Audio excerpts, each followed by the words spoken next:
మేడ్చల్ మల్కాజ్గిరి జిల్లా IDOC collector కార్యాలయంలో జిల్లా గ్రామీణ అభివృద్ధి సంస్థ మేడ్చల్ మల్కాజ్గిరి జిల్లా ఆధ్వర్యంలో నిర్వహించిన జిల్లా అభివృద్ధి సమన్వయ మరియు పర్యవేక్షణ కమిటీ దిశ కేంద్ర ప్రభుత్వ పథకాలపై సమీక్షా సమావేశ కార్యక్రమంలో పాల్గొన్నారు. మేడ్చల్ నియోజకవర్గ శాసనసభ్యులు మల్లారెడ్డి, మల్కాజ్గిరి ఎంపీ ఈటెల రాజేందర్.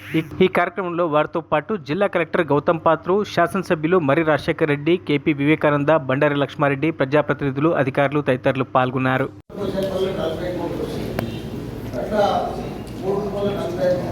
చాలా మటుకు జగలకు డ్రైనేజ్ వాటర్ వచ్చి చాలా కలుషితమైంది. చిన్న చిన్న మూటలు అది గమ్ములు వేసిపోతుంది.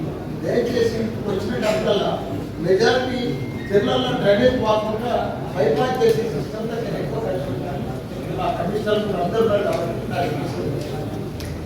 తప్పకుండా సార్ ఏసీఎల్ గారు ప్రత్యేకించి దీని మీద ఒక యాక్షన్ తయారు చేస్తారు. మా దగ్గర 11 చెరువులు ఉన్నాయి సార్. ఈ 11 చెరువులు ఏంటంటే అన్ని కేసులు ఉన్నాయి. అంటే మురుగునీరు డైవర్స్. మరిన్ని అప్డేట్స్ కోసం మా ఛానల్ని సబ్స్క్రైబ్ చేయండి.